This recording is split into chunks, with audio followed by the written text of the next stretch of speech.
I was on Capitol Hill yesterday for productive discussions with many of the senators who are looking to address this crisis and support border security. But I told them, and I'll tell all of you, a vote against the president's emergency declaration is a vote against border security. A vote against the president's emergency declaration is a vote to deny the humanitarian and security crisis at our southern border. That's Vice President Mike Pence yesterday on his efforts to persuade Republican senators not to vote in favor of a resolution that would terminate President Trump's emergency declaration on the border wall. The Senate set to vote on that bill later today and poised to hand the president a public rebuke on the matter. The measure is expected to pass, with Senator Mike Lee of Utah becoming the fifth Republican now to announce support of the bill. Joining us now, a member of the Intelligence and Armed Services Committee's Independent Senator Angus King of Maine. Also with us, MSNBC chief legal correspondent and host of The Beat on MSNBC, Ari Melber. Gentlemen, good morning. Senator, I'll start with you. Is our math right there? Are you going to pass this through the Senate today? I believe so, although it's hard to say, and the Republicans are putting on a full court press for sure. The vice president, as he mentioned, was here yesterday. And by the way, I have to take issue. This is not a choice between border security and the wall. I mean, everybody's for border security. I don't know anyone in Congress who's not for border security. I'm for it. We've all voted for it. We voted a lot of money for it. But we want smart border security. The problem at the border is asylum seekers who come to ports of entry. They're not swimming across the Rio Grande. And the wall has nothing to do with that problem. It's like you've got a heavy rainstorm in Atlanta and you're going to give everybody in Boston umbrellas. I mean, they just don't relate. And it's infuriating to hear this characterized as either you're for open borders or you're for the president's wall. That's nonsense, and I'm tired of hearing that argument. And by the way, Willie, this is not really, it's about the wall, of course, and it's about border security, but it's really about the Constitution. Is Congress going to give the power to this president and every future president to say, well, you didn't give me the money I wanted for whatever project I wanted, and therefore I'm going to call it an emergency and do it myself? That just shreds Article 1 of the Constitution. It's Congress abdicating its responsibility. In this case, we considered the president's request, said no, and he's doing it anyway. And for my Republican colleagues who are, strong on the Constitution, this just doesn't pass the straight face test. What's interesting, Senator, is some of those Republicans actually have made the case you just made. Rand Paul said, yes, I think we need tougher border security, but I'm not willing to give up the power of appropriations to the President of the United States to do it. If this does pass today, this resolution passes through the Senate, you know what's going to happen. The President of the United States will veto that. So is your vote today anything more than symbolic in getting people on the record on this issue? No, I think it's important for a couple of reasons. One, I think it's important legally. If the Congress disapproves of this action, clearly this whole thing is going to end up in court, and it will be one more piece of evidence that the court will have to look at and say, look, Congress explicitly said don't do this, and it really undermines the president's case. So I think it's important from that point of view. But I think it's also important to go on the record and test us. And who knows, if there is a veto, there's going to be a lot more discussion. I know that there's been a huge amount of debate within the Republican caucus on this very issue. And so I think the vote today is much more than merely symbolic.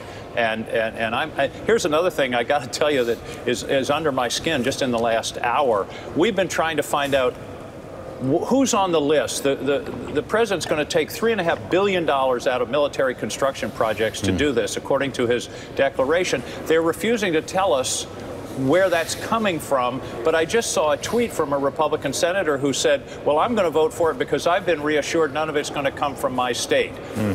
That's unacceptable. I mean, either they ought to give us the list. I'm going to be interviewing or cross-examining the acting Secretary of Defense in about an hour, and you can bet I'm going to ask him that question. Under Secretary Shanahan, if you're listening, get ready, because I want the list. Senator, you say you don't like this repeated argument from the White House that the wall equals border security, but the onus is on you, isn't it? I mean, he's allowed to say that. The onus is on Democrats to come back with a better response, to counter message. And I'm just wondering why Democrats have let the White House and the president get away with repeating this in a way that people believe he's right. Well, they're going to repeat it, whatever. I mean, we know that about this White House, and the facts really don't matter. I mean, 40%, for example, of the undocumented immigrants in America are here overstaying visas. That has nothing to do with the wall. And by the way, I think there are places where a wall is perfectly appropriate. I've been to the border, I've seen it, and there are places where it works.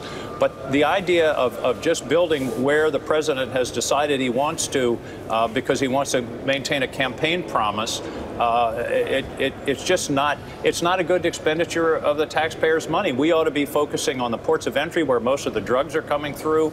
We ought to be dealing more with the question of these people coming from Central America. We ought to be dealing with the countries in Central America to try to figure out why are people escaping from those terribly dangerous countries and coming to our country. Get to the root cause of it rather than trying to contain it with a gigantic fence. All right, Ari, let's turn to Paul Manafort. Yesterday sentenced for the second time in a week to more time by a federal judge, 43 additional months. But right after that, a 16-count indictment handed down by the Manhattan District Attorney against him. What are the implications of that second piece? This is a complete game-changing inflection point in the Mueller probe. I'm not sure if it's even sunk in because, as you were discussing with the senator, there's a lot of other important things also happening in the nation.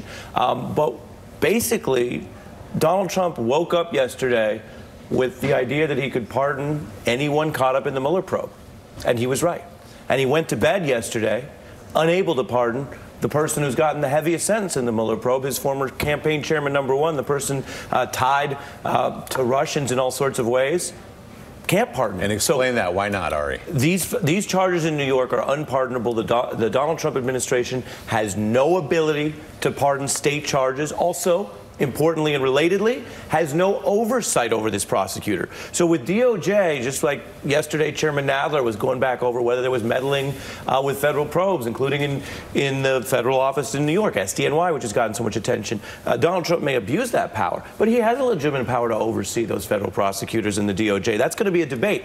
If Donald Trump calls up Cy Vance, this DA in New York, the only thing they're going to do is hit record, gather evidence, and move right on. He has no role, no oversight, no hiring and firing authority, no federal pardon power whatsoever. And so what that means is if Paul Manafort was lying to Mueller even after he got his plea for a reason, to protect anyone or to hide things that are embarrassing, maybe they're not even crimes, or anything else that we don't know, none of that is going to be rewarded by Donald Trump in New York because he doesn't control this. So again, Bob Mueller has many, many powers. He has become at times a kind of a Batman-esque figure to some people rooting on the probe, and I think he's done an interesting and a good job.